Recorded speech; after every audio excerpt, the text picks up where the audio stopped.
Narelle summers, be kind to your mind. On Smile Radio.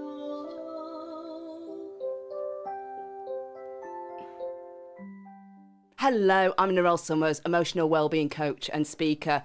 Good morning or good afternoon or good evening if you're listening to this on Catch Up. Today I'm going to be talking to my guest, Tom Fitzsimons. Hello, Simon. Hello, Tom. You can call me Simon if you want. How are you doing? You all right? Yes, I'm very well, thank you. And as always, in the studio, we have Richard. Good morning, how are we? I'm absolutely fantastic. How are you? Great to be alive. Great to be alive. Now, I've known Tom for about 10 years now. And I have to say, I love listening to you talk, Tom. And he's got an amazing story, a very inspirational story. Tom is a recovering alcoholic, and through his story, you know, and his determination and his success, because he's had, I would say, quite a traumatic journey in your life so far. Just a little bit. Just a little bit. But the thing is that he's so motivated to help other people and take action. And that's what we're going to be talking about today. I'm going to be taking him back to his past, but also taking it, you know, him into the future and what he wants to do and how he's helped people along his way. It is actually phenomenal. It just blows me away, really. And as I said, I can listen to you all day. We only have an hour. He's smiling here. I have been told I have to keep him on a leash because he will talk. But no. But anyway, to kick off the programme, I want to play The Change by Brad Mack. So don't forget, if you've missed any other show and you want to catch this again later on, you can go to our website, smileradio.co/on-demand. And if you've got any questions, get in touch with us. Facebook, it's Smile Radio Yorkshire, or Instagram and Twitter at Smile Radio 3. Can someone explain what is happening? I feel like a turtle on its back again. I've spent too long under the sun and now I'm getting burnt. Too long twiddling my thumbs and now the fun has been unwound. I'm scared to make a move out of fear of going wrong.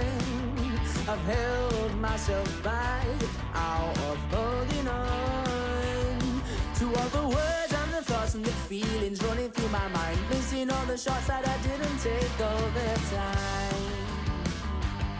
I'm gonna make a change, alright. I'm gonna make a change tonight. I'm saying hello to another me.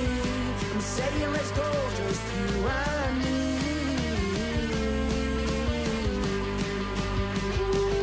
Let's have a drink or two. I'll learn about you and I'm making moves that I never used to do. Oh, my new reality.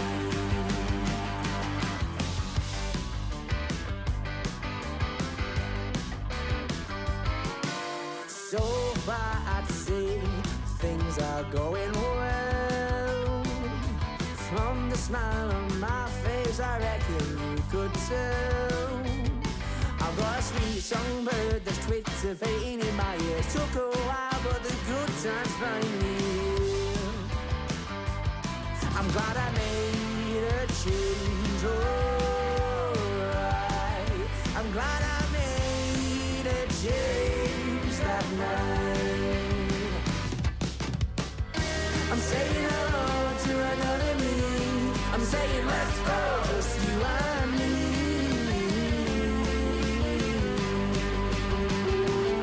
Let's have a drink or two while I learn about you.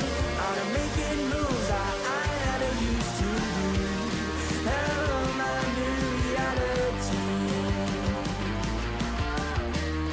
Oh, my new reality.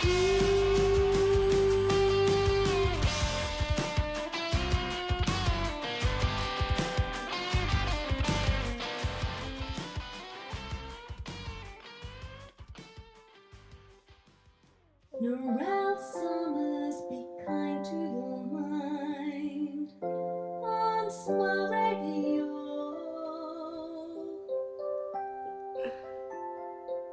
Okay, welcome back. And that was Brad Mack. So go and check him out on YouTube and Facebook. So I'm joined today with Tom, and I came across you, Tom, 10 years ago. I was temping in an office, and I was starting to look into like motivational things and personal development stuff. And this woman just said, Tom will be your person to connect with. This guy is running across America. Yeah. My first thought was, what?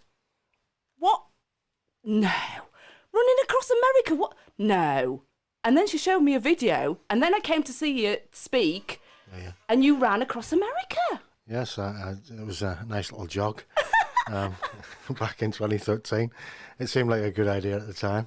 But yeah, so San Francisco to New York, 3,079 miles in 100 days. There was so much talk at the time about, how difficult it was and this, that and the other. And looking back on it, I suppose 10 years on, I'm very proud of the fact that I did it. At the time, I probably wasn't as proud of it as I should have been. Because it didn't get the impact that I wanted it to. I wanted it to change the face of addiction. I wanted everybody to sit up and listen and see the power of recovery. I'm still a bit salty about Wakefield Express, who only put me on page 34. You know what I mean? So, you run across the United States of America and they put me on page 34. So I'm still a bit salty about that. But I wanted that whole event to change the face of addiction. Mm-hmm. I was for a long time, I was very bitter about it. I should have been more proud. 10 years down the line now, I'm looking at it and going, yeah, I put myself through an awful lot to try and prove the point that if you get somebody that gets into a recovery program or starts to take control of their addiction, they become constructive, productive members of the community. And I think that the Run Across America, Run for Sobriety, as it was called, definitely did that. And it definitely showed people that, addicts don't have to stay addicts. Obviously, we remain recovering. We never recovered. But we can do amazing things when we put our minds to it. Well. And it's not about the beard, is it? Did I tell you I wrote a book? I'll talk about that later. You can plug it now or later. No, you're all right. We'll be plugging it, don't worry. Yeah, no. So obviously that was to celebrate your 6 year of sobriety. But I want to take you back now.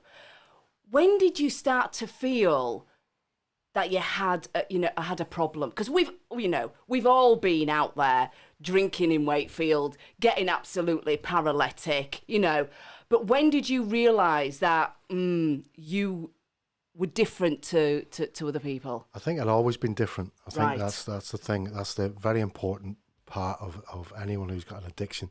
They feel different from the word go. Mm-hmm. I've felt different since as long as I can remember. I grew up in Belfast, Northern Ireland. We felt different because different communities spoke to people in different ways. We had a difficult home life, so I felt different. My dad was unemployed for a few years, so that made me feel different. We came to England in '86, and I definitely felt different when I came to England because I was the one with the stupid accent, the one who everybody hated because of the troubles that were going on in Ireland.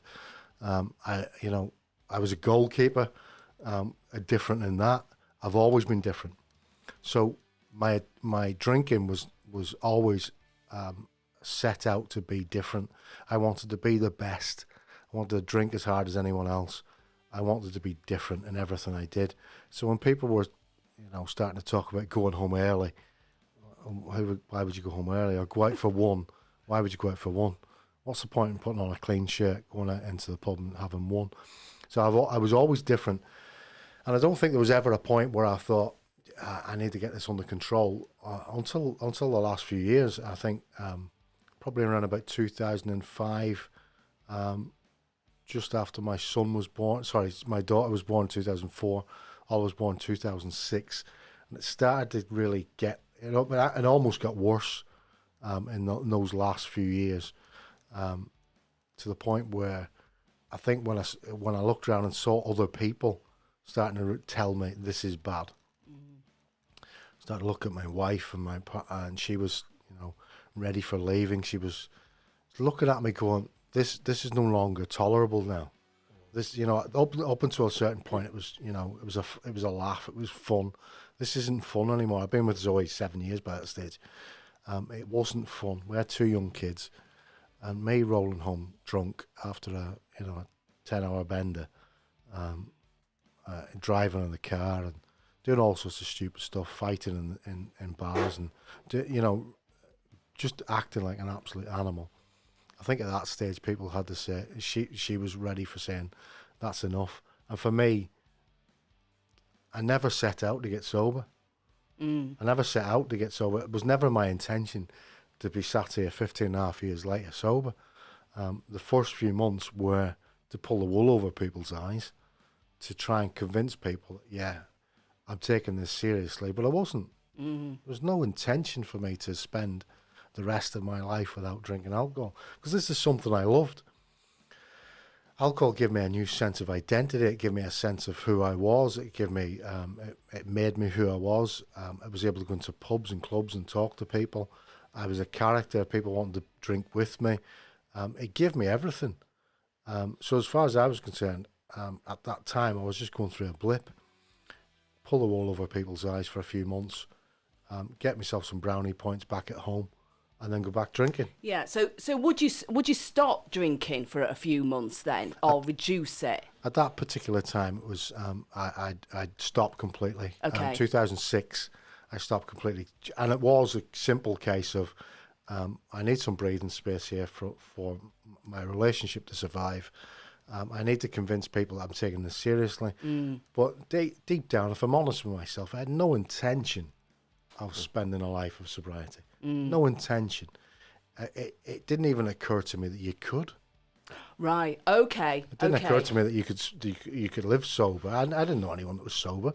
I guarantee if you speak to most people, they know very few people who are completely abstinent from alcohol. Even if your grandmother will have a glass of sherry at Christmas. You know what I mean? So there's very few people out there who are completely sober and completely abstaining from this thing that's conquered the world, alcohol. So for me, it was never an option to have a life without alcohol. It was only when it started to show results that I started to go, do you know what? Maybe there's something in this. After the first couple of runs that I went, because I used exercise to get myself well again. And after the first couple of runs, I started thinking to myself, do you know what? I feel something strange inside. And it turned out it was a thing called happiness. And I hadn't felt that for years. It seems strange to people. Yeah. I hadn't felt happy since I was 4. You know what I mean? I never felt happiness. And even now, people still go, Tom, you never smile. No, I'm not that sort of I'm not a happy, jovial sort of chap. I've never been that person. But certainly back then, when I started to run, I started to feel this thing called happiness, and I'm thinking to myself, maybe there's something in this. Maybe if I continue with this, it'll give me something else. And it turned out it did. It turned out it gave me a new sense of who I was, a new sense of belonging. I belonged to the fitness community instead of the drinking community. It allowed me to start to carve a different path, a path that, I didn't think was even there. And I think, was it Norman Vincent Peale says, go where there is no path. Well, there definitely wasn't a path for me. Go and create your own path. There was no path for me when it came to sobriety. I didn't have anyone that had gone before me that had done it. There wasn't a lot of people out there talking about sobriety. It's a very secretive community almost, it's anonymous. So there wasn't anyone, And also, the people that you were surrounding yourself with at the time, they were drinking too. 100%, yeah. Yeah, well, so you just think that's normal? Yeah, but I think to be fair to the people hanging around me, there's not there's not many people who have sober people hanging around them, because there isn't that many sober people in society. There just isn't. To have a sober community, you'd have to go to a Buddhist retreat or something like that, you know what I mean, to find a sober community. And it's a very difficult thing. So it's a very lonely path when you choose the sobriety path, because when you talk about friendships go, they disappear, because you have to get rid of these people out of your life. And it's not because you don't like them people. It's not because you don't crave their love and their attention and their friendship, because I miss some of those people dearly. But I couldn't have them in my life. They had to be out of my life. And that's a really difficult thing for anyone who goes into recovery, to get in their head that these friendships that you hold so dearly, and there could be family members as well. Yeah.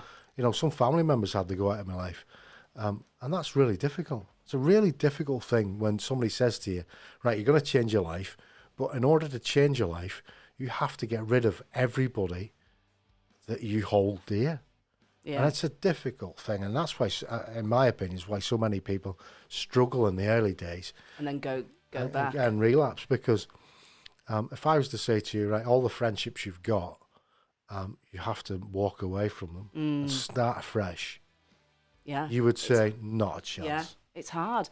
I mean, I've been sober now for 7.5 years, and that was through choice, through health.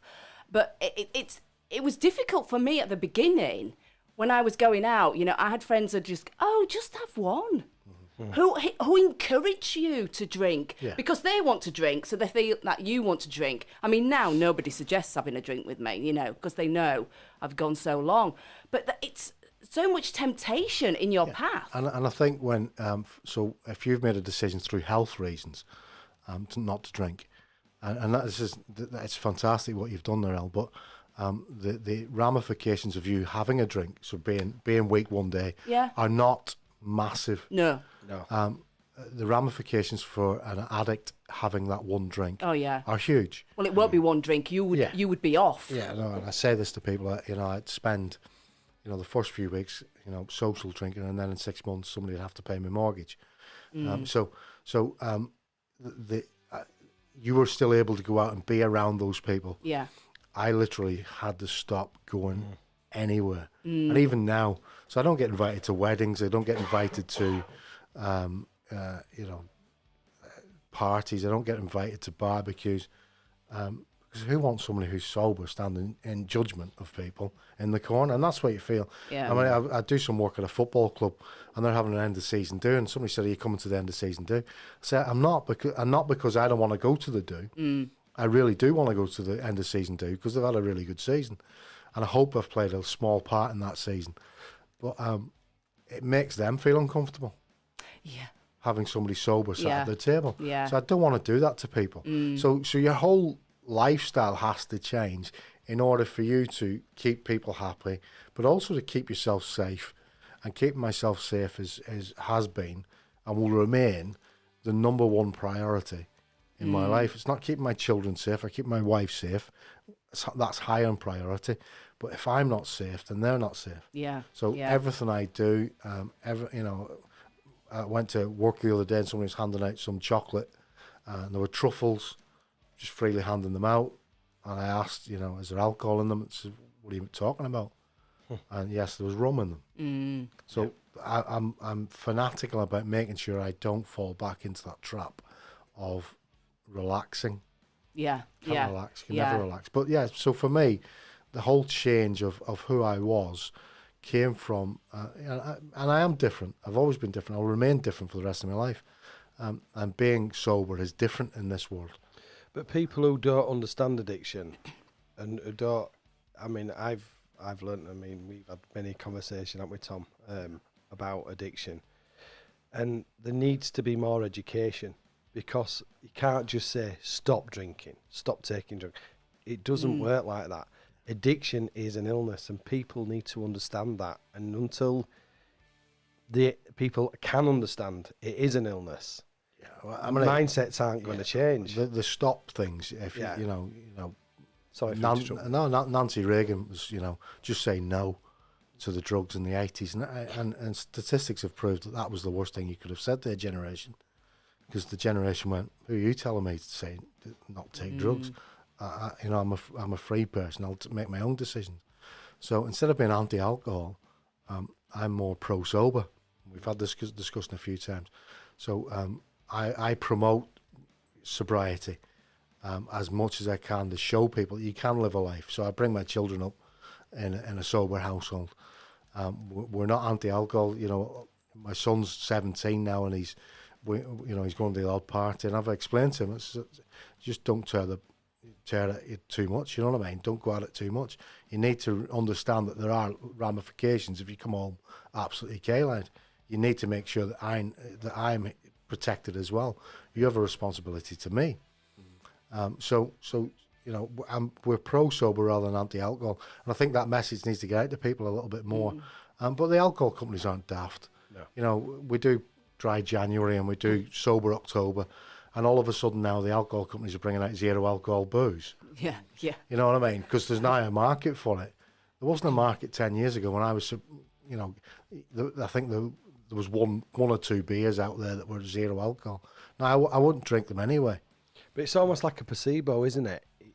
For me, and this is only my opinion, by the way, but for somebody who's an alcoholic to have an alcohol-free beer, there's a relationship with that. And the alcohol company wants to keep you in that relationship. It wants to keep you in that relationship. Absolutely. To make sure that you stay in that relationship. And that's what they're trying to do. So for me, I just don't go down the non-alcohol road. But I do try and promote living a life of sobriety is not as dull as people let on. No, I have a fantastic life. Yeah. And that's the thing, it can be done, but we need more people to step up and say, well, hold on here. I'm now completely sober and my life has gone through the roof. Yeah. How many people do you hear in end of January going, I stopped drinking in January and I feel so much better? And then you go, well, did you continue it in February? No, as soon as February came, I went and got absolutely hammered. Why? Why would you do that? Because they're so conditioned that you can't continue this. And I was the same. I didn't think there was a path that I could go down for a longevity of sobriety. And thankfully, I managed to batter a path out there and carve a path for myself. And hopefully others can follow that path. I'm not the first person to get sober. No. There's loads of people who got sober, but I think for me. Okay. So let's play the next track and then we'll talk more about your happiness, Tom. Oh, that'll be a short conversation. This is Invisible by Laura Park.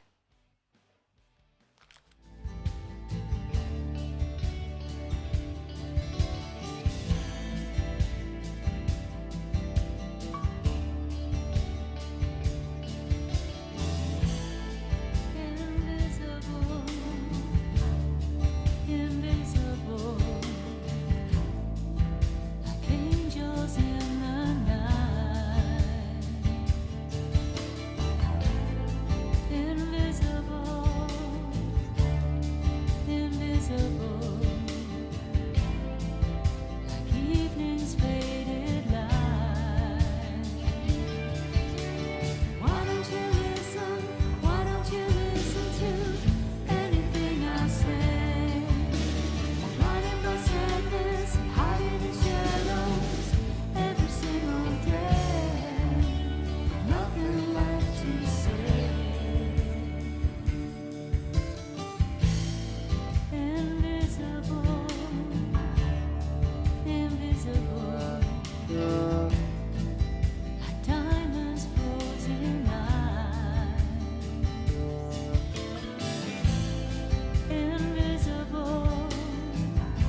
Narelle summers, be kind to your mind. On Smile Radio.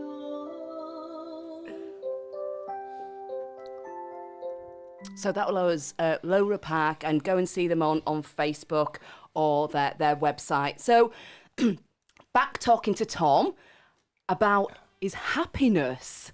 So you discovered running, and that provided you with the happiness. Did your drinking completely stop then, or did you still go back now and again, or what? No, there was a period from 2006 to 2000, end of 2000, or August 2007, where I'd convinced myself that I was better than everyone else, that I didn't need to do sobriety. All I had to do was run. So, run 6 miles, drink 6 pints, run 8 miles, drink 8 pints, half marathon, happy days. And then eventually it got to the point where, it just wasn't working. Zoe had said, look, you're drinking more than you're running again. You need to get a grip of this. So August 27, 2007, I finally had my final drink. And when I woke up the next morning, that was me done. That was, as far as I was concerned, that was the last time I was ever going to have a drink, because I knew at that stage the two couldn't live together. I couldn't do both. I couldn't be a social drinker. I've never been a social drinker anyway. I've never been that sort of guy that would just go in for, like I said earlier on, just go in for a couple of pints. If I wasn't going in for a gallon of beer, I wouldn't bother. So I've never been a social drinker. So it just wasn't going to work. So I needed to make that decision, and I did on August 27, 2007, that was going to be the final drink. And from that day forward, I knew I had to continue with that happiness route of running, fitness, and it led to so many different awakenings of realizing that I had options. When you're a drunk, you've no options. You've got to go to work to pay for your beer, and I think that was always a justification for the drinking. I always went to work. My moral compass was always in the right place, if that makes sense. I wasn't going to be somebody who relied on other people to buy me drinks. So as far as I was concerned, I wasn't doing anything wrong because I was working. But that changed, and you start moving yourself away from that. And you start realizing that I have to find other ways to keep myself happy. I have to do other things that'll keep myself happy, and I have to create those options because there are options. And the option for me was creating a life in fitness, and I didn't even know that was an opportunity. But when you're setting yourself up, when the student is ready, the teacher will appear, as they say. And I had an email from Premier Fitness at the time, who were running a personal training course, and I hadn't been in a gym for 20 years. And I signed up. I said to Zoe, I'm going to take a couple of weeks off work. I'm going to do my gym instructor's course with no real plan. Just I want to learn more about the gym. Really enjoyed it. Then took another 3 or 4 weeks off to do my personal training qualification. Spent a lot of money doing it. And then realised that I really enjoyed that bit. I really enjoyed the gym. I really enjoyed the one-to-one connection. Built the gym at the bottom of the garden, my personal training studio, which came out of nothing. People just appeared and helped me. And we built a studio at the bottom of the garden. We ran a personal training company from 2008 to 2014. And that wasn't thought of. That happens, and it happened through sobriety. Those opportunities happen through sobriety. And I always say this about your potential is always, we're born with potential. I say this to kids when I speak in schools. They're born with potential. A lot of children are growing up, and a lot of adults think they have no potential, that they've been not blessed with potential. And I keep saying to them, everybody is born with the exact same potential. When we arrive in this world, we have the exact same potential. The difference in people achieving their potentials is the opportunities they take. And the more opportunities you take, the greater your potential. And I realised the more running I was doing, the greater my potential. the more business opportunities I was taking, doing more qualifications, taking more risks, the greater my potential. So the more I was taking more opportunities, and I was only able to take those opportunities because I was sober. Yeah. On your, because you know, I don't know your journey, but the thing is that, you know, you don't just, it just doesn't fall into place like that. You know, you will have cravings, you will have ups and downs in your journey. How do you deal with those back then or even now? Well, I don't have cravings anymore for alcohol, Right, because that's okay. that, you know, that those days have more or less gone. Yeah. But and I'll say this to anyone who's listening out there, I'm not relaxed by that by any stretch of the imagination. I'm still on my guard, but I certainly don't have any cravings. In the early days, it was a real belief system that I was worth more. So when the craving would come along, I was worth more than the craving. So my life was more important than the drink. And I had to continue to remind myself about that. I used to say this, and I still use this when I'm helping people. I was number one. Yeah. And alcohol was not involved in number one. Number one means I'm the most important person in my life. Alcohol wasn't in that sphere. And if you continue to remember that you're number one, so a lot of people go, when you ask them who's the most important person in your life, say my children, my wife, my husband, my mum. And I call them out on that. I say that's absolute nonsense. Because if you die tomorrow, your mum or your partner or your children will still be okay. The most important person in your life is you. And if you're okay, then those people around you will be okay. And some people say it's selfish, and that's fine. If you want to think it's selfish, then you crack on. But I guarantee that if you want to have a fulfilled life, you've got to put yourself first. And in my recovery, I was first, so therefore my cravings were second. And they remain second. So as long as I continue to put myself first, the cravings never won. And if you continue to do that for everything in your life, and that goes into relationships, it goes into business decisions, it goes into happiness. If you continue to put yourself number one, then you find that those decisions you're making are based upon what you want, and what you need. Well, I did a networking event this week at Smile Bar, and I did a little speech at the beginning about how it is important to look after yourself. You've got to put yourself first. And the story about when you go on an aeroplane and the air stewardess says, in case of emergencies, the oxygen masks are going to come down in front of you. Who do they say that you've got to put the masks on first? Yeah. Is it your children? Is it your partner? Is it your elderly relatives? No, it's you. That's right. And it's not selfish, because if you don't look after yourself, then you will not be in a position to look after anybody else. And I think there's a lot of people need to remember that there's nobody coming to save you.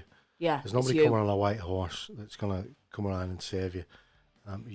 It's down to you. And I think when you say that it's important to look after yourself, I think we need a word that's more urgent than that. You know, it's critical that you look after yourself. It's of critical importance that you are number one in your life. Because and I see so many people doing this, they put other people first. They end up in relationships that are toxic.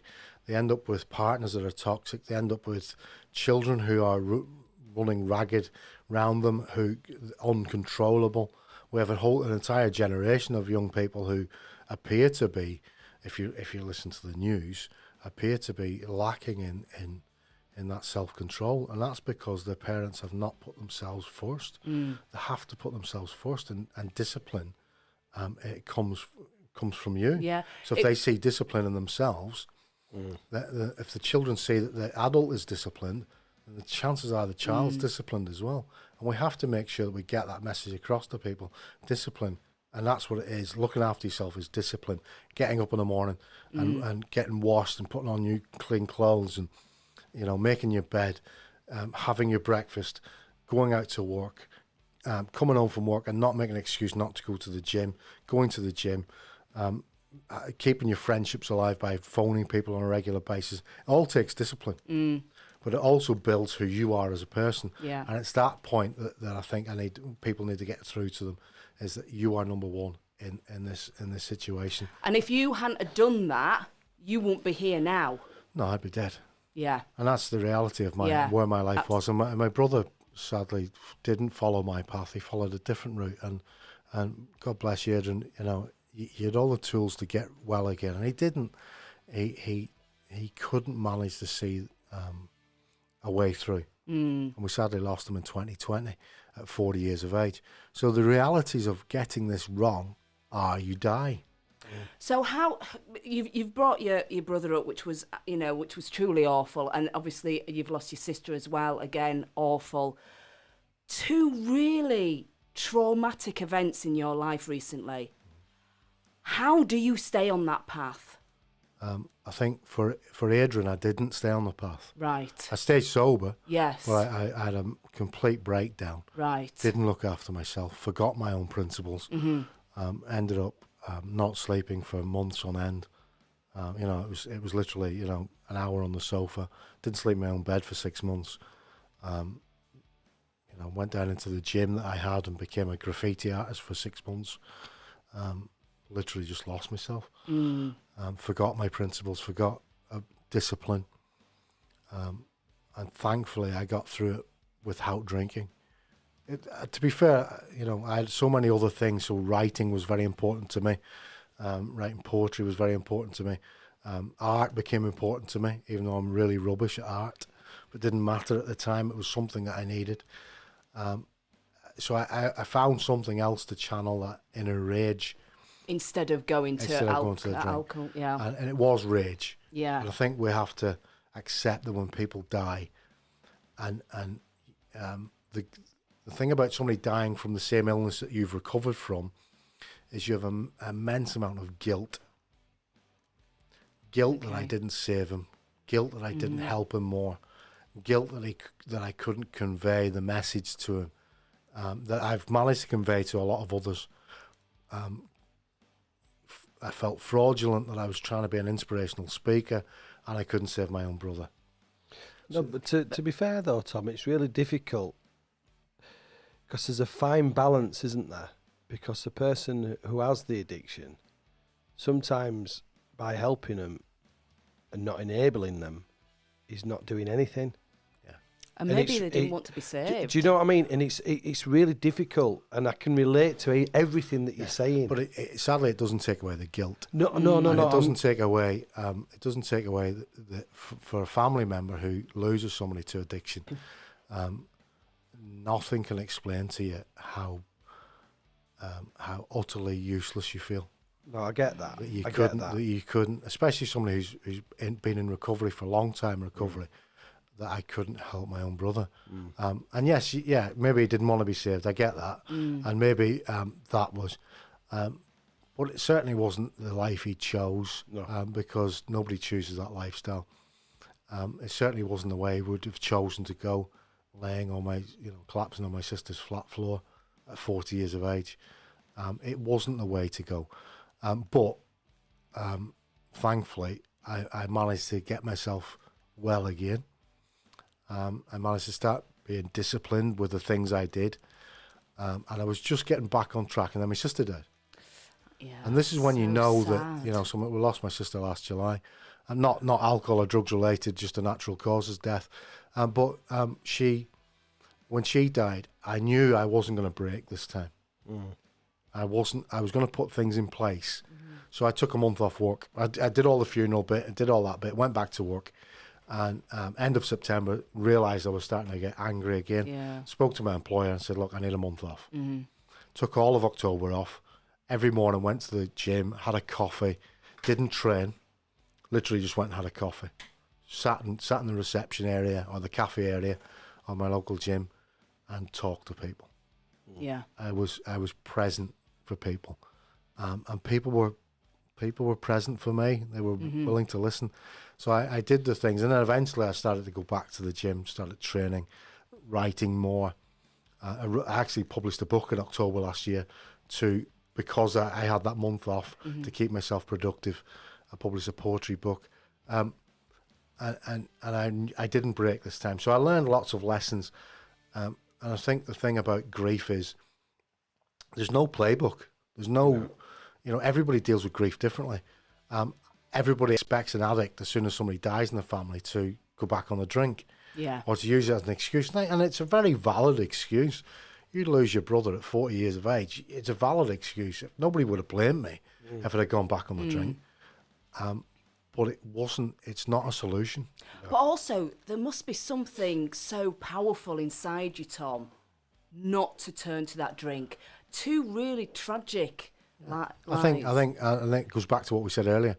I'm the most important person in my life. Yeah. And I'm number one. Yeah.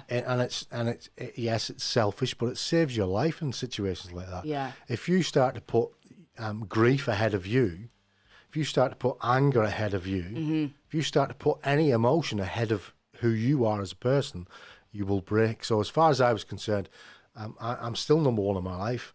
And, yes, grief kicked me. It did. It had me on the floor. I was ready to tap out, but we don't, because there's more important things to do. There's other people you've got to talk to. There's a story to share. There's other Adrians out there who need to hear it doesn't have to end up like that. Yeah. And Adrian will be proud of the fact that we speak his name, we never forget him, and that we allow his memory to be a vehicle for other people to go into recovery. His tragic end doesn't have to be a tragic end for everyone. No. Yeah, absolutely. But there's a saying, it sounds very cliche, and you've got to learn to love yourself before others can love you too. And it's it's absolutely true. It's completely, you've got to love yourself, and and being self-aware and taking that time for yourself is so important. So important. Are we going to a song? We are. We're going to go. All right. To I'll speak about this after. Okay. Yeah. So the next song is "Feeling So Alive" by Mark Howsam. It's easy for you to say.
Days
Bonsoir Radio.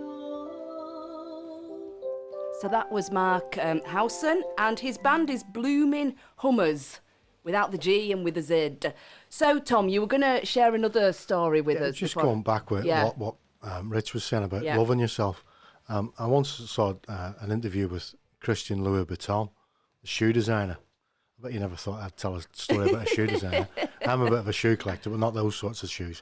And he was interviewing him. He says, he was asking him, why don't you design shoes for people who can, a lesser shoe almost, because his shoes are what, £5,000 a piece or whatever they are.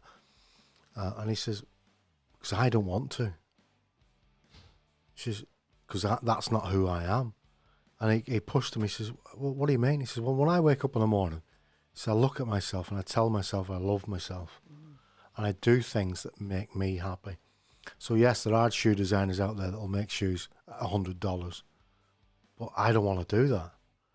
And that's really important for people to remember, that if you believe in yourself enough and you love yourself enough, you do what makes you happy rather than what other people want from you.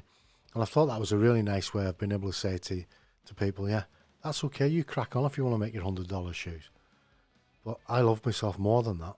And I want to do this. And there's a market for my shoes, and that's the market I'm going for. Yeah. So, you can sell $100 shoes if you want and sell yourself short, or you can continue to push and believe in yourself and love yourself enough to go and do what you want to do and sell what you want to sell. Well, it's like you saying, when you ask people who's your number one, they wouldn't say themselves. And it's like, who do you love? Nobody would say themselves. No. And you need to be at that top of that list. Also, you have to love yourself before you can accept love from other people. 100%. And it's everything we do.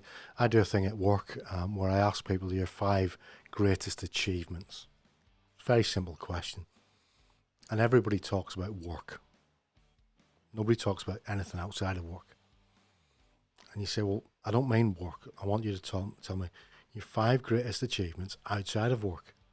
I don't like talking about myself. I don't like sharing my successes. I don't like, it's big-headed.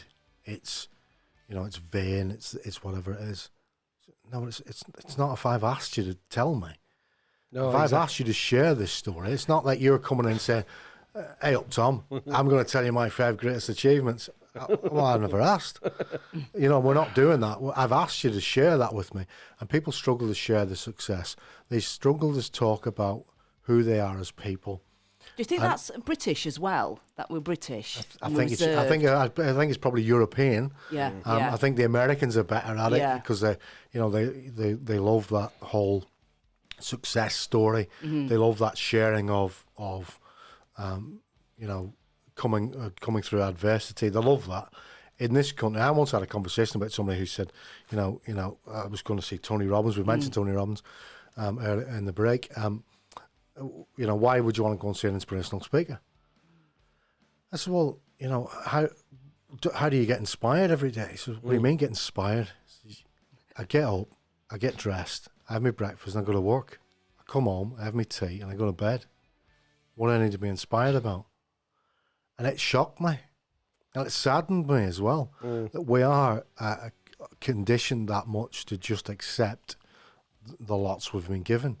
To accept, and don't get me wrong, if you're 100% happy with getting up every day, getting dressed, having your breakfast, going to work, coming home, having your tea and going to bed, fill your boots. It's great. Also, I don't think that people analyse their life. I analyse my life.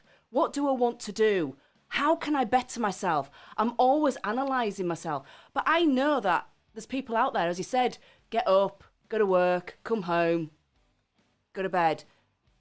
People don't analyse I think that's because they don't know there's another path. They don't know there's another way forward because we're so conditioned to believe that that's just your lot. So for me, in my addiction, I was conditioned to think, well, this is just what I do for the rest of my life. I will continue to drink until I die. And that, at the time, that was... I was hoping sooner rather than later because I never wanted to live long. I was never that sort of guy that wanted to live till I was 100. I was quite happy to be dead at 33, 34. I was, you know what I mean? I had no intention of living. You know, I'm 48 now. A great face for radio, but We're on Facebook Live. But yeah, oh, I forgot about that. I never had a plan for 48. Never had a plan for this, and I think so many people out there don't have a plan for a long life. They just think they're going to crack on, work day to day. And I think we have to show them there is another way if they want it. There is another way if they decide that they're going to have a career change, or they're going to do something different in the gym, or they're going to change their relationship patterns, or they're going to change their friendship groups. And you can do that. It's not just about addicts that can change it. Anyone can change their lifestyle if they want to. Yeah. And I think that's the key part, is if you want to. And it's about stepping outside your comfort zone, isn't it? And being brave and being vulnerable to do that and having that strength. Yeah, I mean, bravery is something that we have an image of people who are brave with camouflage gear on and an assault rifle. Brave people are people like my mother, who attend the funeral of their children. Yeah. That's bravery. Bravery is the person who raises their children up when they lose a partner. That's my mother. For me, my mother's an all-action hero. Yeah. You know what I mean? So we have a different version of what is brave. Yeah. And I think if we look round us, we can see bravery in everything that happens to us and people around us. People are brave more than we know. Mm-hmm. And I think if people talked about the stuff they've had to do that was brave, they would continue to do more of it. And would make bolder statements and make braver moves. Yeah, and also helping other people. Yeah. Being brave. Yeah. It's like a ripple effect, isn't it? And we've got to assist where we can.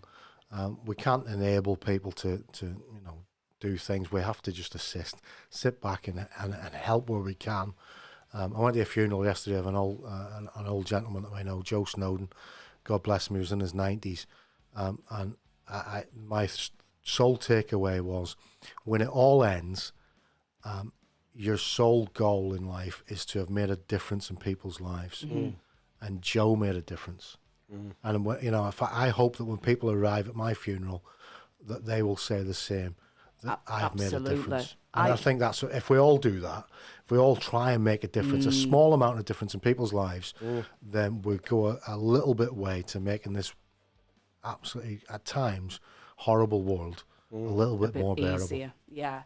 Do you know what, Tom? I could actually sit here all morning, all afternoon, just listening to you.